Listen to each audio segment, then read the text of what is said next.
할렐루야. 감사합니다. 앉아주셔서 감사합니다. 3절 말씀에 보시면은 집마다 지은 자가 있다라는 말씀을 하셨습니다. 여기에서 먼저 집이라고 하는 단어에 집중을 해보면은 여러 가지 집이 세상에 존재하고 있습니다. 두꺼비 집도 있고요, 새 집도 있습니다. 강아지 집도 있고 사람의 집도 있고요. 여러 가지 종류의 집들이 있지만 분명한 진실이 있습니다. 그것은 바로 지은이가 있다라고 하는 것이죠. 물론 두꺼비 집은 두꺼비가 짓기도 하지만은 사람이 지어주는 것처럼 거짓말도 합니다. 두꺼봐 온 집 줄게 새 집 따오, 그 말은 안 되지만은요, 새 집을 지어준다 해도 그 집은 두꺼비한테는 별로 안식할 수 있는 적당한 처소가 못 되는 줄 압니다. 하물며 두꺼비 집도 두꺼비가 지었는데 하나님의 집은 누가 지어야 되겠습니까? 사람이 지을 수 있는 것인가? 아니면 하나님만이 지으실 수 있는 것인가? 여기에 대한 해답을 우리가 잘 알고, 그런 집에 하나님께서 안식하실 때는 우리 인생이란 어떤 삶으로 변화될 것인가도 알고 그런 목적을 따라 사는 것이 진짜 영원한 안식처를 예배하는 삶이 되는 줄로 믿습니다.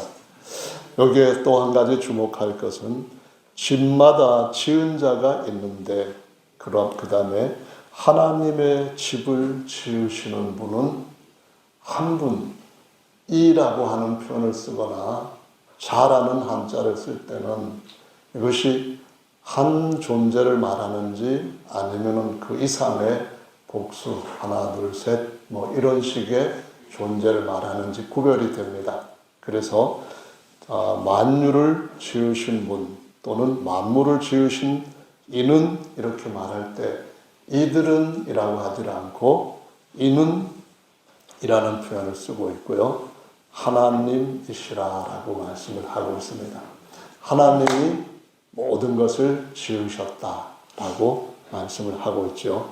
뭐 조금 이걸 갖다가 우리가 문법적으로 따져본다면은 복수 형태냐 단수 형태냐 이걸 가지고 한 분이냐 세 분이냐 두 분이냐 이것을 확인을 할 수가 있다라는 것인데요. 분명히 성경에서는 한 분이라고 말씀하시고 그분이 하나님이시다라고 말씀을 하시고 있는데요. 그 뒤에도 보시면은 뒤에 예를 들어서 9절에 있는 말씀을 보시면은 이런 말씀이 있습니다. 9절 거기서 너희 열조가 나를 시험하여 증언하고 이런 표현을 썼는데요. 여기서 나를이라고 하는 분이 누구냐 하면 바로 하나님이 천지 만물을 지으신 그분으로서 하나님이 친히 말씀하실 때 나라는 표현을 쓰고 있다라는 것입니다. 그래서 그 뒤에 이어지는 말씀에도 11절에 내가 노하여 맹세한 바와 같이 저희는 내 안식에 들어오지 못하리라 라고 말씀하시고 있고요. 그 뒤에도 쭉 그분의 안식이라는 표현을 쓰고 있습니다.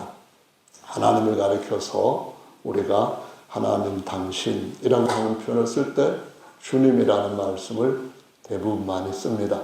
그리고 하나님이 자신을 표현하실 때는 나라 이렇게 나다라는 표현을 쓰시는데 또 우리가 그 하나님을 당신이라고 표현할 뿐만 아니라 그분이라고 하는 말로도 많이 사용하는 것을 볼 수가 있습니다. 그래서 하나님의 집은 누구의 집이냐? 그분의 집이다. 그런 말씀입니다. 하나님의 집은 누구의 집이냐? 당신의 집입니다. 이렇게 말할 수가 있다는 것입니다. 따라서 성경은 만유를 지으신 분이 한 분이라는 말씀을 하시는데 내 안식이라는 표현을 썼을 때 하나님께서 모든 것을 지으시고 쉬셨는데 그 모든 것을 지으신 분이 나라고 하는 한 분이라는 겁니다. 그분이 모든 걸 지으셨고 7일째 되는 날에는 안식하셨기 때문에 하나님께서 내 안식이라는 표현도 쓰는데요.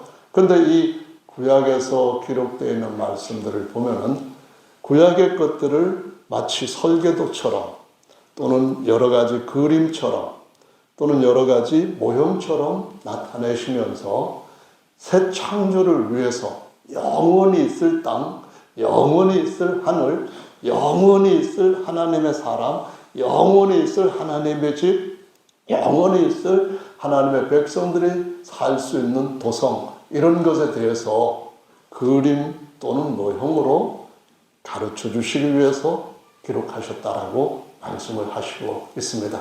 그래서 아담은 예수님의 모형이라고 말씀을 합니다. 맞죠? 땅에 있는 예루살렘 성전은 하나님께서 하늘에서 지어서 새 땅에 내려오게 하실 새 예루살렘의 모형이라고 말씀하십니다. 맞죠? 또 에덴 동산은 정말 좋았지만은 하나님께서 하늘에 있는 진짜 너무나 표현도 할 수 없을 정도로 좋은 셋째 하늘의 낙원에 대한 모형이다 라는 말씀을 하시고 있습니다. 그래서 선지에 보면은 하나님께서 내 안식이라 할 때 제7일 안식은 영원하고 완전한 안식을 보여주는 그림인 것입니다. 그림이라고 할 때 잘 그려진 그런 그림도 있지만은 아무리 잘 그려도 아주 화질이 좋은 사진보다는 해상도가 떨어집니다.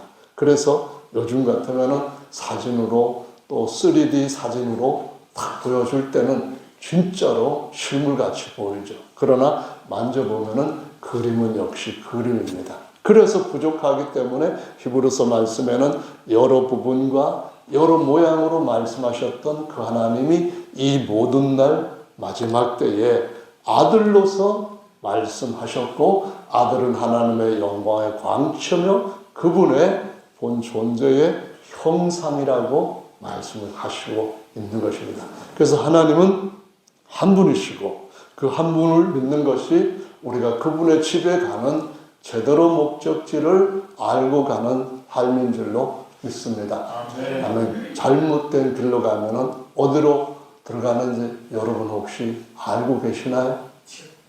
예? 그런 심한 말을 지금 하시면 은혜가 조금 흐려질 것 같습니다. 제가 하는 말은 부드럽게 잘못된 길로 가면은 3000% 빠진다 그런 얘기입니다.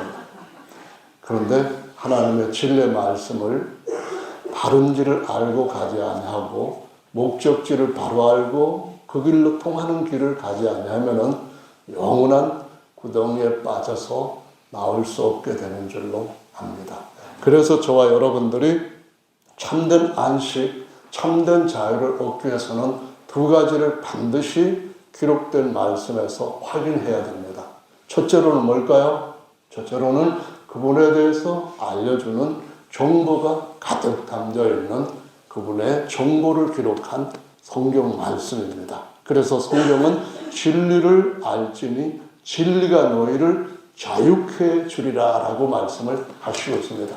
요한복음 8장 32절에서 그 말씀을 하시면서 이어진 36절에서는 아들이 너희를 자유케 해주면 너희가 참으로 자유할 것이다 라고 말씀합니다.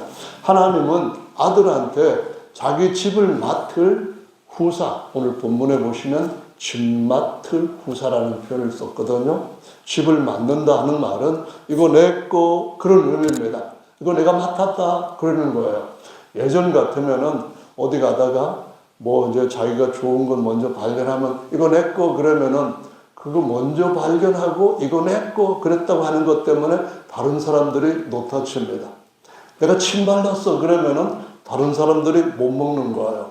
그래서 하나님도 아들한테 종이 아니라 구약의 사람의 아들로 태어난 모든 사람들은 천사보다 못한 종이란 말이에요. 그런데 예수 그리스도는 하나님이 친히 낳으신 아들이라는 말이에요.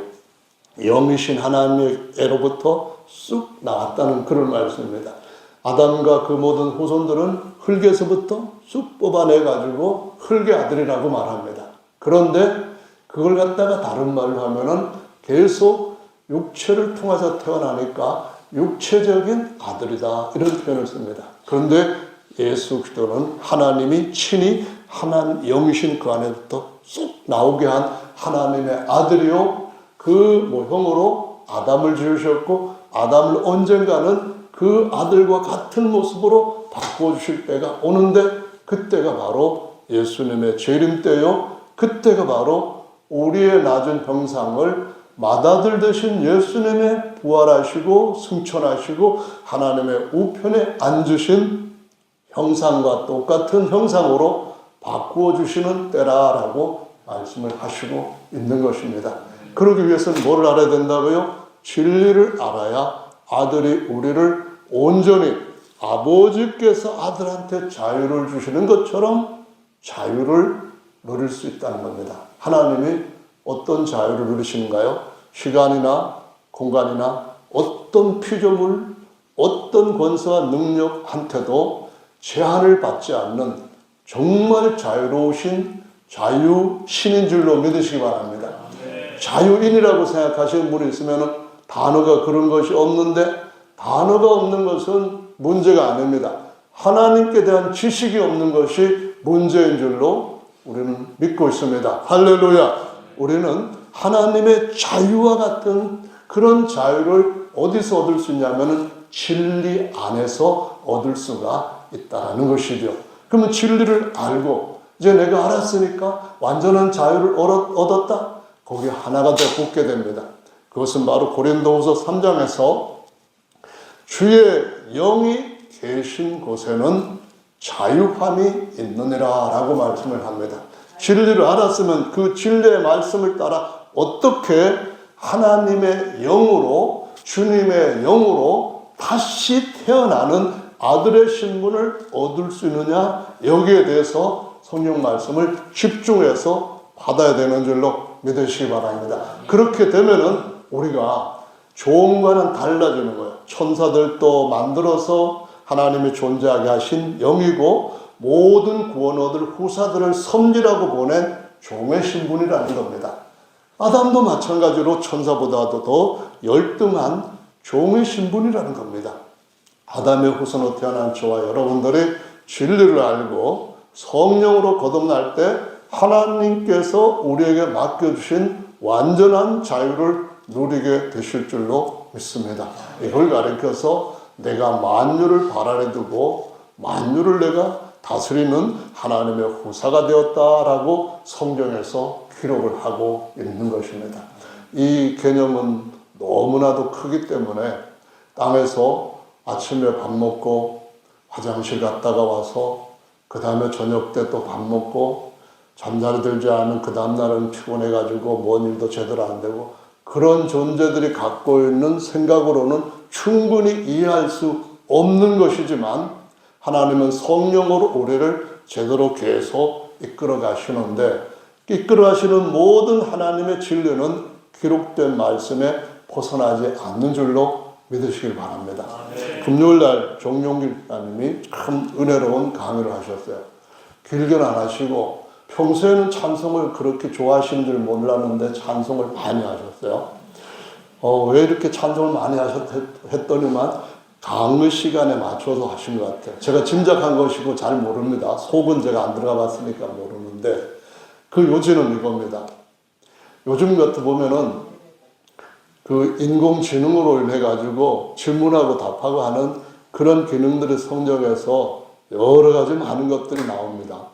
근데 저도 그 강의를 듣고 난 뒤에 한번 그 챗봇이 아닌 다른 것에다가 물어봤습니다. 요한복음 20장 28절에는 어떻게 기록되어 있나요? 그랬더니만 쫙 나왔는데, 이 말씀에서는 예수님을 주와 하나님이라고 하고 있습니다. 이것을 아는 것이 굉장히 중요한 기독교의 핵심입니다. 뭐 이런 식으로 나왔더라고요. 어쨌든 간에 정용길 집사님이 강의한 것 중에 저한테 쏙 마음에 드는 것이 이거예요.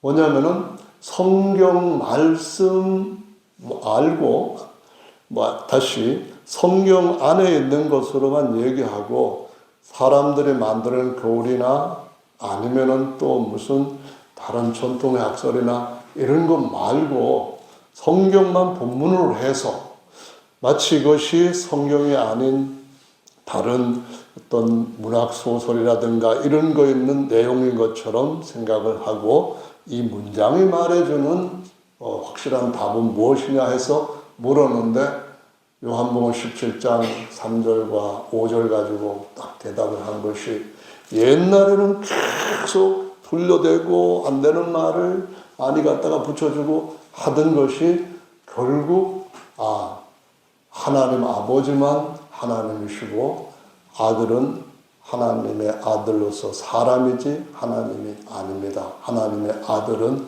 창세 전부터 있다는 이 말씀이 맞습니다 하고 고백을 했다는 거예요. 저 지금까지 인공지능을 잘 가르쳐서 제대로 된 대답을 받게 했다는 사람은 들어본 적이 없습니다. 여러분도 그렇게 생각하시죠? 아멘. 아무리 인공지능이라 할지라도 다른 데서 주워 모아가지고 있는 정보를 가지고 대답을 하는데 지금까지 들어보지도 못했던 오직 성경에 있는 것 가지고 쫙 얘기를 해서 이거 맞지? 이것도 맞지? 그럼 네가 한번 결론을 내봐. 그랬더니만 말로 1, 2, 3 이렇게 해갖고 내놓은 보니까 기가 막혀요. 그래서 제가 2분 정도 되게 편집을 했거든요.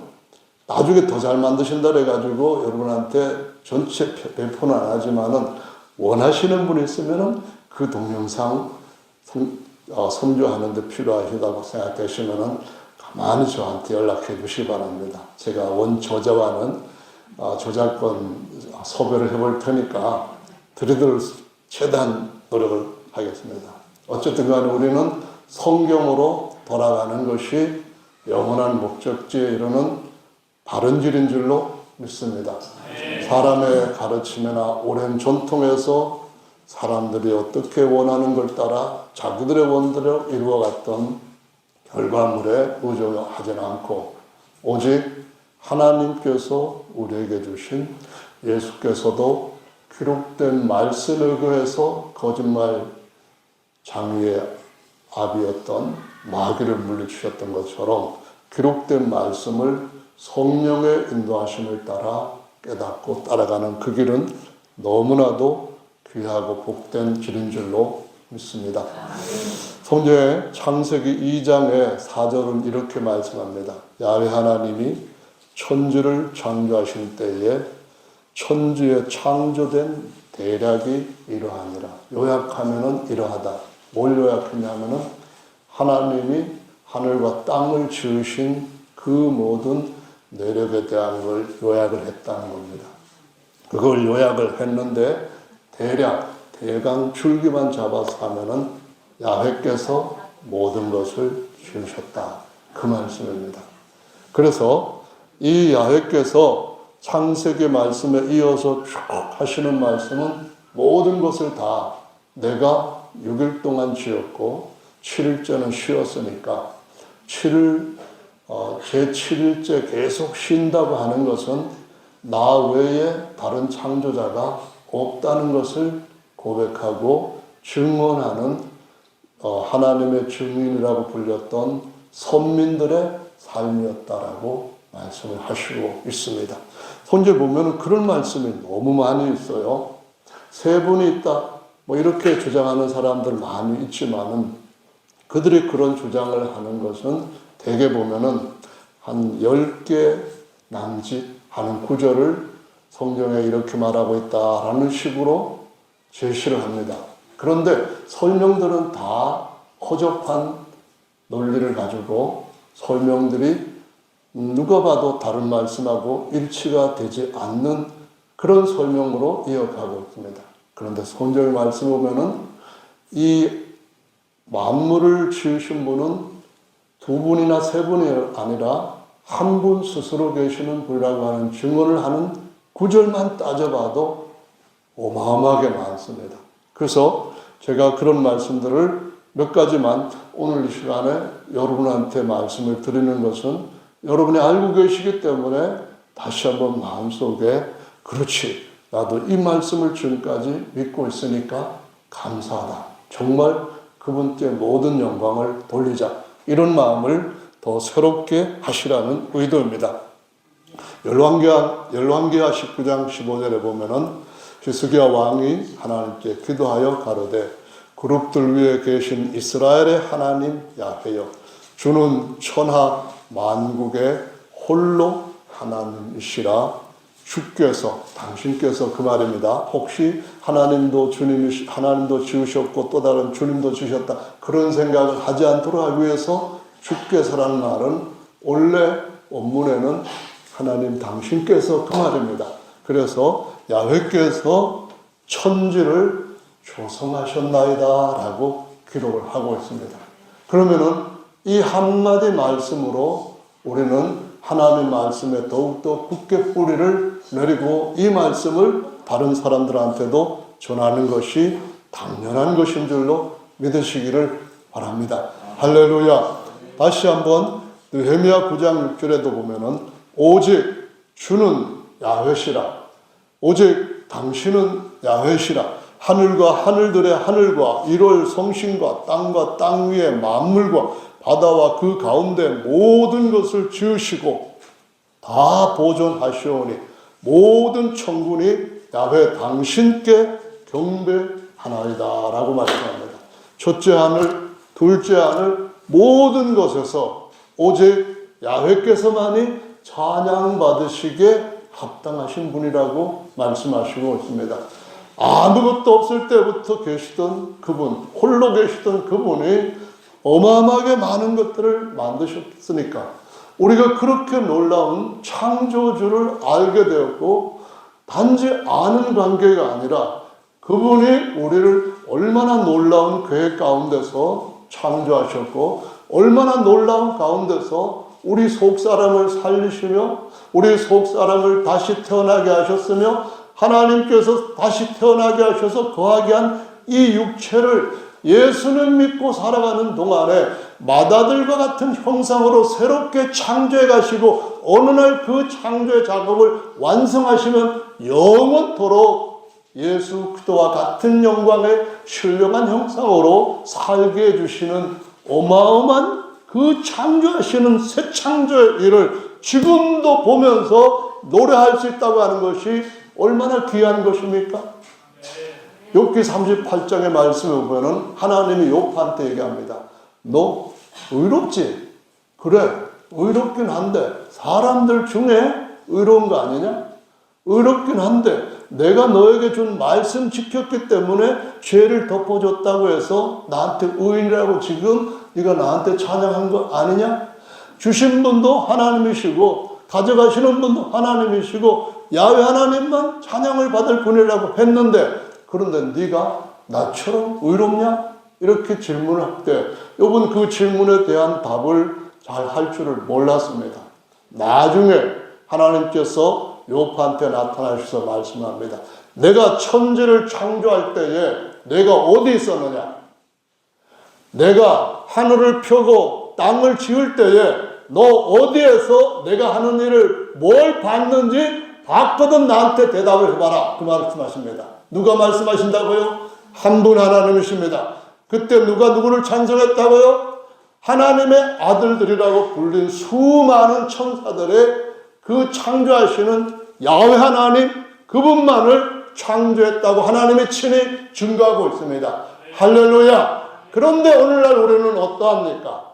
그 창조는 옛것이고 어느 날 새것으로 완성된 것으로 영원한 것으로 변할 것 아닙니까? 천지는 없어지는 말씀이 있지 않습니까? 천지가 없어질지라도 없어지겠지만 하나님의 말씀은 한 점 1.1핵도 떨어지지 않고 다 이룬다고 말씀하시지 않습니까? 그러면은 그 다 이루었을 때가 무엇을 이루었다는 말씀입니까? 하나님께서 새 창조를 이루셨다는 말씀이고 할렐루야! 새 창조를 이루셨다는 말씀은 우리를 마다들과 같은 형상으로 병쾌하시고 그 안에서 하나님 하실 일을 다 이루셨기 때문에 영원히 쉬신다는 것을 의미하는 것이잖아요. 그럼 우리는 어떻게 됩니까? 환경이 어떠하든지 간에 새 창조를 보고 있는 우리는 하나님을 찬양해야 될 줄로 믿습니다. 이거는 천사들이 찬양할 일이 아니라 하나님 앞에 거듭난 성도들이 해야 할 찬양인 줄로 믿습니다. 다른 것들 찬양할 때도 찬양해야 되는데 하물며 하나님께서 친히 우리를 자기의 영원히 구할 안식할 처소로 세워가고 새로운 창조를 해가시고 우리를 산 돌이되 신령한 돌이되 금과 은으로 살아있는 신령한 돌으로 지어가시는 그 하나님의 위대한 역사를 저와 여러분들이 찬양하는 것이 마땅한 줄로 믿습니다. 할렐루야. 우리 얼마 안 있으면 예배당 이전해야만 됩니다. 이 예배당에서 이전해 가면은 요보다 조금 더 좋은 것을 하나님 인도하실 것이라고 믿습니다. 준비하신 것이 있을 것이라고 믿고요. 성도님들이 기도하신 것 이상으로 주님이 좋은 것을 주실 것이라고 믿습니다. 근데 하나님은 그런 예배당을 우리한테 주시는 것을 관심을 갖고 계시지만 큰 관심이 있고 작은 관심이 있습니다.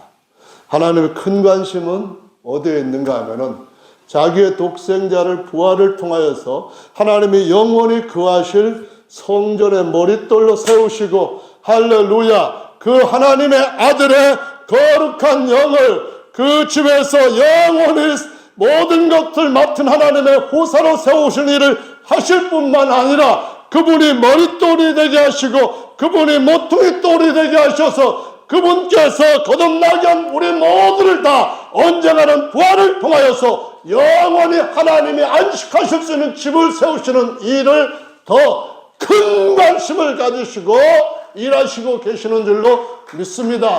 할렐루야. 이런 일들이 생각에 이해가 되지 않는 분들은 집중을 해야 됩니다. 어디에 집중하냐면은 연결이 안 되면은 아무리 띄우려 해도 화면에 그림이 나타나지 않습니다. 아무리 하나님 앞에 예배를 드리려고 해도 집중이 안 됩니다. 세상 일도 있고 육신적인 목적도 있고 이러면서 많은 것들이 사실상은 연결을 방해를 하기 때문에 집중이 안 됩니다. 그럼 어떻게든지 연결을 해야 되잖아요. 와이파이가 안 되는 데는 여기 와이파이 풀이라고 했는데 왜 안 되지? 우리 그런 생각하고 그러면은 뭔가 집어넣어야만 연결이 되는가 보다 하고서는 어디에 뭐 적어놓은 거 없나 보든가 아니면은 주인한테 가서 여기 와이파이 무료라고 했는데 왜 연결이 안 돼요? 그렇게 물어보든가 해야 될 거 아닙니까? 하나님과 연결도 마찬가지인 줄로 믿으시 바랍니다. 여러분 안에는 영이 하나님과 매끄럽게 연결이 안 될 때가 있습니다. 거듭난 생활을 10년 했는데도 불구하고 어떤 때는 하나님과의 교제가 흐트러져서 마음에 불안이 있고 다른 것들로 인해서 그 마음속에 만족이 없을 때도 있습니다. 왜 그럴까요? 하나님과의 영통이 안 되기 때문에 그런 것입니다. 하나님 우리 안에서 그분이 선하신 능력을 통하여서 우리한테 의와 화평과 거룩함과 희락과 평강을 계속 채워주시고 그분의 통치 안에서 그런 일들이 일어나는 것이 자연스러운 것이고 당연한 것인데 그런 것이 되지 않을 때는 뭔가 지금 교감이 일어나지 않고 있기 때문에 그런 것이 분명합니다. 이 진단이 확실하다고 한다면 하나님 앞에 연결하는 법을 배워야만 됩니다. 그걸 하지 않으면 20년 동안 교회만 들락날락 한다 할지라도 성경에 이런 말씀의 케이스와 같습니다. 성전 마당만 밟을 뿐이다. 이 말씀을 하는 겁니다. 우리는 하나님 앞에서 우리 신분이 얼마나 하나님께서 높이기를 원하시는 대상인가 하는 것을 알고 하나님 앞에 우리 자신과의 만남을 더욱더 가까워져 있는 이렇게 와이파이 얼마만큼 잘 연결되나 하는 것이 1개 있고 2개 있고 3개 있고 4개 있고 이런 차이가 있지 않습니까? 그런 차이가 환경이 어떠하든지 감정이 어떠하든 간에 하나님 앞에서 빵빵하게 터질 수 있는 은혜가 있기를 예수님의 이름으로 축원합니다. 할렐루야. 성경은 계속해서 말씀하시기를 그분이 창조하셨는데 그것으로 끝나지 아니하시고 어마어마하게 영원토록 낡아지는 것이 하나도 없고 부족한 것이 없는 것은 물론이고 계속해서 그 아들된 하나님의 성도들 아들들을 통하여서 다 채워가되 만유를 채워가게 하시는 집 맡은 자로 세우시겠다라고 말씀을 하시고 있습니다. 그래서 그분에 대한 이 더 크고 귀한 하나님의 역사를 알고 관측이 되는 사람들은 하나님 앞에 찬양해야 됩니다. 시편 136편 1절은 이렇게 말합니다.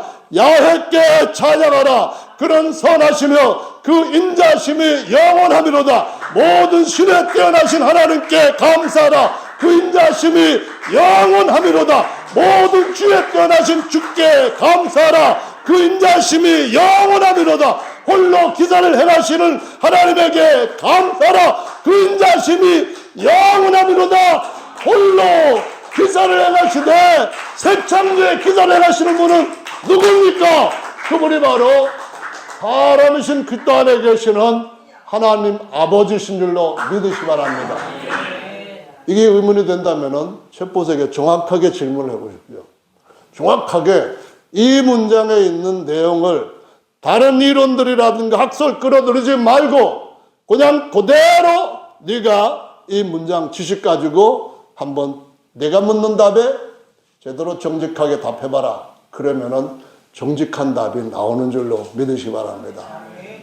기계는 감정에 치우치지 않기 때문에 오직 지식의 정보에 따라서 반응을 하기 때문에 세상 사람들은 목사님이나 아니면은 다른 어떤 신학자나 예외 없이 연결되어 있습니다. 교파에 연결되어 있고, 그 다음에 직업에 연결되어 있고, 가족한테 연결되어 있고, 주머니에 연결되어 있고, 밧줄에 연결되어 있습니다.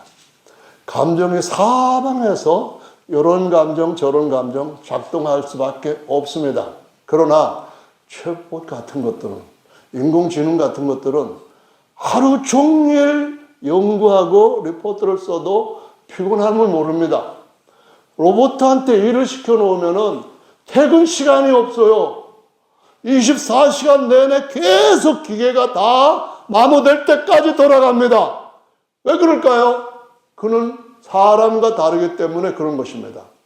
그런데 로봇한테 물어보면서 더 온전한 답을 얻기를 원하시는 분이 있다고 한다면 로봇은 옆으로 치워야 됩니다. 로봇은 하나님과 교통하는 것이 없기 때문에 사람이 지어놓은 물질 세계에서는 생명이라고 하는 그 자체가 없을 뿐만 아니라 영이신 하나님과 소통하는 통로가 전혀 없고 고리가 전혀 없고 가능성 기능이 전혀 없기 때문에 하나님 앞에 여러분의 영이 깨어서 하나님과 소통을 이루어야 되는 줄로 믿으시기 바랍니다. 하나님은 누구에게나 성령으로 교제하시기를 원하시는 분이십니다. 그래서 성령으로 교통하시는 그것이 우리 안에 주님이 새로 설계하시고 작동케 하신 아주 뛰어난 앱입니다. 하나님 아버지를 아버지라고 하는데 앱이란 말은 우리말로 압이란 뜻인데요. 우리 안에 하나님께서 집어넣으신 아주 뛰어난 애플리케이션이 있는 거예요. 그게 뭐냐면은 내 안에 계시는 성령께서 하나님 아버지와 소통하게 하시고 뿐만 아니라 하나님 아버지와 소통이 잘 안 될 때는 내가 하나님 앞에 불쑥 나가기가 조금 곤란한 그 시점에는 우리의 형님 되신 맏아들 되신 예수님한테 제 사정 다 아시잖아요. 제 허물 다 지셨잖아요. 저를 위해서 돌아가실까지 했다가 부활하시고 다 이기셨잖아요. 그러면서 예수 이름을 부르면 그리스도 이름을 부르면 주께서 우리와 함께 하시고 우리를 넉넉하게 도우시고 언제든지 일어설 수 있게 하시며 그분의 장산 분량까지 잘하게 하시는 분인 줄로 믿으시기를 바랍니다. 할렐루야. 그래서 성경의 말씀 보면은 이제는 우리를 구원하시고 우리를 거듭나게까지 해주신 새로운 창조자로 오신 완전한 구원자로 오신 예수 이름을 찬양하라는 거예요. 야훼께서 구원자가 되셨기 때문에 야훼 새로운 성함인 예수 이름, 아버지께서 아들에게 주신 이름, 아들을 통하여 우리 모두에게 주신 예수 이름을 찬양하라는 것입니다. 할렐루야. 저와 여러분은 그 이름을 알고 있을 뿐만 아니라 받고 사용할 수 있는 권한도 다 주신 줄로 믿습니다. 세상에 자기 가족이라 할지라도 인감 2장 잘 안 줍니다. 집 한 채 날아가면 어떡해요? 그래서 못 주는 거예요. 부인한테라도 안 주는 사람도 있어요. 저는 다 줄 거예요. 많은 것이 없기 때문에 이런 말도 할 수 있어요. 하나님은 우리한테 자기의 이름을 주셨습니다. 언제든지 사인할 수 있도록. 그거 너 불법이야. 안 쓰는 게 오히려 하나님 앞에서는 섭섭할 정도로 사인할 수 있는 권한을 주신 줄로 믿습니다.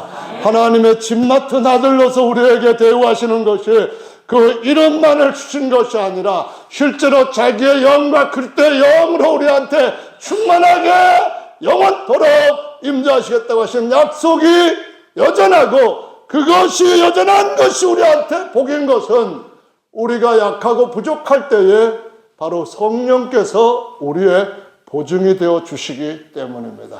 보증 아시죠? 인간 말고 또 보증이라는 것도 있으니까 하나님 믿는 것이 꽃배기에 새 꽃배기로 계속해서 우리한테 복의 복인 줄로 믿습니다. 그래서 진리를 아는 것은 참으로 중요하고 값지고 멋진 것입니다. 그래서 성경에 보면은 이런 말씀이 있습니다. 천지를 짓지 아니한 신들은 땅 위에서 이 하늘 아래서 망하리라. 예레미야 말씀에 10장에 그런 말씀을 합니다. 천지를 지으시고 그 중에 사람 만물을 지으신 그분이 우리 조상들을 지으셨다. 그 말은 우리의 아버지라는 거예요. 우리를 지으신 분이라면 무조건 아버지입니다. 만약 야훼 외에 또 다른 이가 우리를 지었다면 우리는 그분도 부를 때 뭐라고 불러야 돼요? 아버지 하나님 이렇게 불러야 되는 거예요. 근데 아버지는 몇 분? 한 분입니다. 지으신 아버지가 그리스도를 통하여서 이제는 우리를 낳으신 아버지로 새로운 더 깊은 관계를 맺어주셨으니까 감사, 황공, 무지로소이다. 할렐루야. 아멘. 그래서 저와 여러분들은 만유의 아버지 되신 예수님을 찬양하는 것이 얼마나 놀라운, 도마의 고백이 얼마나 위대한 고백인지를 매일매일 체감하면서 살아갈 필요가 있습니다. 그냥 교회 다니는 것이고 그냥 막연하게 천국 갈 것이고 그런 것이 아니라 하나님의 교회는 사람들이 연합된 하나님의 집이요, 살아있는 집이요 뿐만 아니라 생명 자체입니다. 그래서 그냥 형식적인 것으로 삶이 좀 둔해졌다고 한다면은 노숙자 길을 접어버려야 됩니다. 하나님의 집을 향하여 가는 길이 아버지 집으로 가는 길인데요. 야곱의 꾀를 버리지 아니하면은 아버지 집에서 오히려 나가는 삶이 됩니다. 나가다가 노숙을 하게 됩니다. 그러다가 숨 끊어지면은 성경에 노숙자로 죽으면은 소망이 없는 자들이고 부활의 약속을 다 잃어버린 자들이라고 말합니다. 근데 그 사이에 하나님께서 하나님의 집에 대한, 베델은 하나님의 집이에요. 베델에 대한 꿈을 창세기 28장 말씀에 딱 보여줍니다. 그게 뭔 말일까요? 하나님께서 야곱이 베고 있던 돌을 딱 이렇게 세우게 하십니다. 이렇게 누워있던 돌을, 이렇게 누워있던, 베개하고 잠잤던 그 돌, 머리가 눕혀진 거 위에 있던 걸 갖다가 벌떡 이렇게 세우고, 그 이름을 갖다가 쫙 부었고, 벳엘, 엘은 하나님이라는 약자입니다. 벳은 집이라는 히브리 말이에요. 하나님의 집, 이렇게 말합니다. 기름을 부었다는 것은 저와 여러분들이 아버지 집으로 돌아가는 이스라엘이 되어야지, 장교에 따라서 쫓겨가는 야곱의 삶으로 가면은 안 되는 것이라고 말씀합니다. 졸고 있고 감동도 없고 몸이 건조한 신앙생활이 있다면은 이제는 하늘의 환상을 나다나엘처럼 보시고 졸고 있는 여러분 자신을 일으켜 세우십시오. 깨우고 하나님의 성령의 기름을 다시 부어지게 하는 기도를 야복강에서 야곱이 해서 이스라엘이 했던 것처럼 해야 된다는 사실을 보여주시고 있습니다. 신앙은 어떤 것을 그냥 하는 그러한 관습도 아니고 또 어떤 것을 하는 의식도 아닙니다. 신앙은 머리신 그분과 소통이 일어나는 움직임이고 생존의 활동입니다. 그래서 내가 이상이 생겨도 사람이 문제가 되는 것처럼 하나님, 예수님과 소통이 안 되면은 반드시 문제가 생길 수밖에 없습니다. 사람의 뇌에 대한 이상을 염려하는 것은 중요하지만 잠깐 이 땅의 일에 불과합니다. 하나님과의 소통이 안 되는 끊어지는 일은 더더욱더 심각하기 때문에 에서를 가리켜서 하나님의 장자의 명분을 판 망령된 사람이라고 표현을 하고 있고 교회에다가 그것을 같이 거울로 보여주시고 있는 겁니다.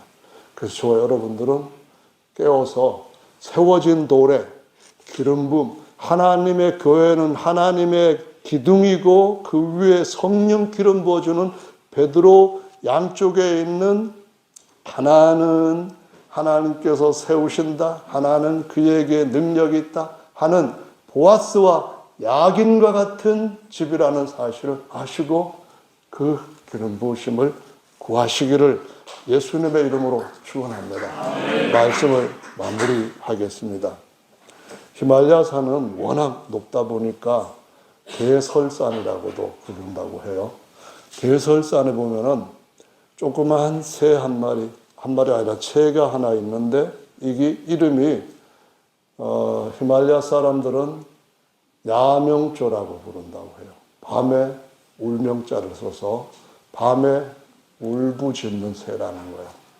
우리 보면은 뻐꾸기도 울기도 하고 비둘기도 울기도 하고 소쩍새도 울기도 하고 두견도 울고 뭐 그러잖아요.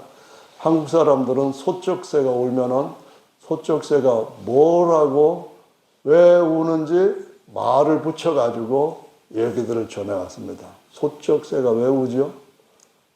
소쩍다. 소쩍다. 소쩍다. 그게 무슨 말이죠? 지난주에 찹쌀로 밥을 했더니만 소춤 2개나 있는데 1개만 했거든요. 근데 찹쌀로 밥을 해서 그런지 너무 맛있어서 아니 기도하고 밥을 해서 그런지 너무 입에 살살 녹아서 뒤에 간 분들은 밥 조금 이렇게 했거든요. 그래서 다시 다른 밥을 또 했는데 물을 좀 덜 부었는지 그때는 완성이 안 된 밥이었습니다. 소쩍다 그날은 올해는 풍년이 들어가지고 밥을 하려고 하니까 쌀 부족한 게 아니라 소치 부족해가지고 크게 밥을 많이 못하겠다. 그래가지고 울 때마다 소쩍다. 그래서 소쩍다 그 새로 웃으시는 거 보니까 재밌으신가 봐요. 진짜로 그렇게 소쩍새가 우는 거예요. 근데 히말라야 산에 있는 야명조라고 하는 밤에 우는 새는 참새보다 더 작대요. 근데 히말라야 같은 경우는 겨울 말고 뭐 다른 여름철 같은 경우에 오잖아요. 오면은 낮에는 햇볕이 딱 높은 데니까 막 쬐니까 따뜻하고 그런데 이런 새가 밤에 잠도 제대로 못 자고 몸통도 작고 그 높은 산에 먹을 것도 하다 보니까 거의 쬐까만한 상태예요. 그래서 집 짓기도 좀 싫고 뿐만 아니라 집 지으려고 하다 보면 밤에 못 잤으니까 따뜻한 양지에서 그냥 따뜻하고 좋다 행복하다 이렇게 하는데 밤이 되면은 이거는 어마어마하게 또 추워지는 것이 고산지거든요. 막 추워가지고 막 발발발 떨면서 진짜 오늘 얼어 죽을 것 같다. 오늘 밤을 못 넘길 것 같다. 그래서 좀 안 하니까 저 여기 옆에서만 좀 재워주세요 하면서 다른 새들 둥지에 가갖고 뛰어갖고 쭉 살아가는데 한두 번이지. 벼룩도 낯짝이 있지. 매일 그렇게 오니까 좋아하겠어요? 그러니까 새들이 야 우리 자네들 불편해 그러면서 니들 집을 지어야지 왜 자꾸 이렇게 신세를 주고 민폐를 끼쳐하면서 팍팍 쫓고 막 발로 밀어내고 그러니까는 밤에 나와가지고 하는 소리가 내일에는 집을 지어야지 내일에는 진짜 집을 지을 거야 내일은 집을 지은다고 그러면서 밤새도록 울고 다니는 새가 서쪽 새가 우리 귀에 그래 들리게 우는 것 같이 거기에서는 그렇게 운대요. 그래서 서쪽 새가 우는 것처럼 저 사람들이 그 사람들이 왜 저렇게 우나 봤더니만 집을 짓는다고 하는데 낮만 되면 까먹는 거예요. 밤에는 집 짓는다고 막 추워가지고 어디도 안 재워주니까 계속 내일 되면 집을 지을 거야. 해 뜨면은 집 짓기 바로 시작할 거야 하면서 막 계속 내일 오면은 집을 지어야지 사실 이렇게 하는데 그렇게 하다가 여름 가고 가을 가고 얼어 죽었대요. 그래서 전설의 새가 돼버렸대요. 근데 이 사람들이 이런 얘기들을 여러분 인터넷 검색해보면 많이 나오거든요. 놓치는 게 하나 있어요. 인생들이 진짜로 그런 얘기 알고 그 안에 담겨있는 진짜 중요한 메시지가 뭔지를 모르는 것이 너무나도 슬픈 이야기예요. 여러분 어디로 가시고 있습니까? 우리 모두가 영원히 안식할 수 있는 처소는 어디에 있습니까? 그 집을 짓지 않는다고 한다면은 아무리 구중궁궐 큰 집을 수많은 돈 들여가지고 100년, 1000년 무너지지 않게 지어놨고 해탈죄도 다 나그네예요. 김선달이 이 집 한번 오늘 자고 가겠습니다 했더니 여긴 여관 아닙니다. 그래서 거절을 당했대요. 지금 여기 누가 삽니까? 그랬더니 멋대손 누가 우리가 살고 있어요. 그런 거. 그러면은 다음 10년 후에는 누가 살죠? 그랬더니 우리 아들들이 살겠죠. 뭐 그러더래요. 당신이나 나나 나그네입니다. 이 집 주인 아니에요. 언젠가는 떠나가야 할 저와 같은 나그네입니다. 노숙자가 안 되기 원하는 나그네입니다. 노숙자가 안 되고 영원히 안식할 수 있는 집이 어딘지를 찾아가야 하는 것을 배우는 것이 이 내일은 집 지을 거야 하는 이 이야기의 핵심 중요한 교훈입니다. 집을 지어야죠. 우리 영원히 거할 집을 지어야죠. 10편, 90편의 모세가 이런 얘기를 합니다. 주여, 야훼 주 하나님이여, 하나님은 대대로 우리의 거처가 되셨나이다. 모든 육체는 홍수처럼 썰어가는 육체는 풀처럼 마를 뿐이나이다. 우리의 거처는 하나님 아버지 집에서 참새도 집을 얻도록 은혜 베풀어 주시는 하나님의 지으시는 집에 있습니다. 그분이 우리를 부활의 집으로 하나님 영원히 우리 안에서 안식할 수 있는 완전한 집으로 그것도 만유를 바라볼 수 있는 그런 집을 지으시도록 기도하는 저와 여러분들 되셔야 될 줄로 믿습니다. 다 같이 기도하시겠습니다. 할렐루야. 주님을 찬송합니다. 할렐루야.